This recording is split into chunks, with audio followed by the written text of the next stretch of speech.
কতটা দুঃখ পেলে বলা যায় আমার লাশটাও নিও না নড়াইলে। 2001 থেকে 2020 লম্বাই ক্যারিয়ারে মাশরাফি নামটা ছাপিয়ে পরিচিতি পেয়েছিলেন নড়াইল এক্সপ্রেস নামে। ক্যারিয়ারের উত্থান পতন শেষে থেমে যাওয়ার ঠিক আগ মুহূর্তে অনুভব করলেন নিজের মানুষদের জন্য কিছু করার স্বতন্ত্র অপশনটা হাতে থাকলেও ম্যাশ নাম লিখিয়েছিলেন নড়াইল আওয়ামী এমপি হিসেবেই। তবে অন্যান্য এমপিদের মতো ঢাকায় বসে নয়, সকাল সন্ধ্যা মাইক নিয়ে ঘুরে বেড়াতেন নড়াইলের এপার থেকে ওপার। চিত্রাপাড়ে বড় হওয়া কৌশিক জানতেন নড়াইলের দুঃখটা। ফ্রি অ্যাম্বুলেন্স, রাস্তাঘাট থেকে শুরু করে তরুণদের জন্য জিমনেশিয়াম সবই করেছেন। প্রথমবারের কর্মের ফল হিসেবে তাই দ্বিতীয় মেয়াদেও নড়াইলবাসীর অভিভাবক হয়েছিলেন তিনি। কিন্তু হঠাৎই এলো 24 আন্দোলন, খুন, দমন পীড়ন। জেনজিরা চেয়েছিল অন্তত মাশরাফি তো নেমে আসবেনই তাদের কাতারে, কিন্তু না।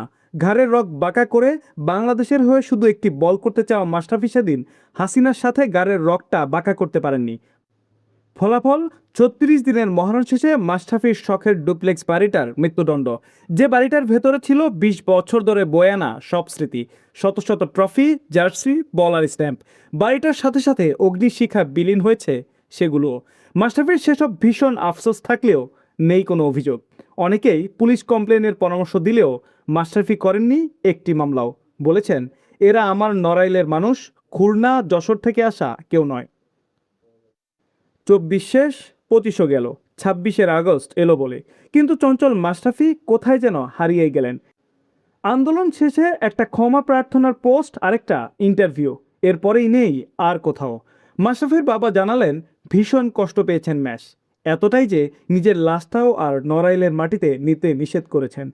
সারাদিন রুমে বন্দি জীবন আর খাওয়া দাওয়া, কথাও যে খুব একটা বলে না তাও না, এমনকি পরিবারের সাথেও না। বাবার ভাষ্যমতে মাশরাফির আর জীবন নেই। একটা মানুষ খায় দায় ঘুমায় কিন্তু কথা বলে না। আছেন অর্থ কষ্টেও, বেকার কাটছে সময়, নেই তেমন কোনো ব্যবসা প্রতিষ্ঠান। দাদার দিনের জমিগুলোই তার শেষ ভরসা। এমপি হওয়ার সুবাদে সুযোগ ছিল বিদেশে বেগমপাড়ায় বাড়ি বানানোর। হাজার হাজার কোটি টাকা পাচার করতে পারতেন মুহূর্তেই।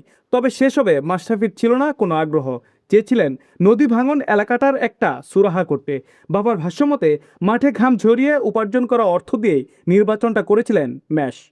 56,000 বর্গ মাইলের এদেশে প্রতিদিনই ঘটে কোনো না কোনো মন খারাপের ঘটনা, কিন্তু বাংলাদেশের একটা ম্যাচ জয় মুহূর্তেই হাসি ফোটায় পুরো 16 কোটি মানুষের মুখে। বিশাল এই জনগোষ্ঠীর অধিনায়ক ছিলেন মাশরাফি বিন মুর্তজা। একটু কষ্ট করলেই হয়তো দেশটার গণভবনের ক্যাপ্টেন্সিটাও পেয়ে যেতেন। গ্যালারিতে মাশরাফি মাশরাফি বলে গলা ফাটানো ছেলে তার রায় ভোটের মাঠেও নিশ্চয়ই ওই মাশরাফির পক্ষেই যেত।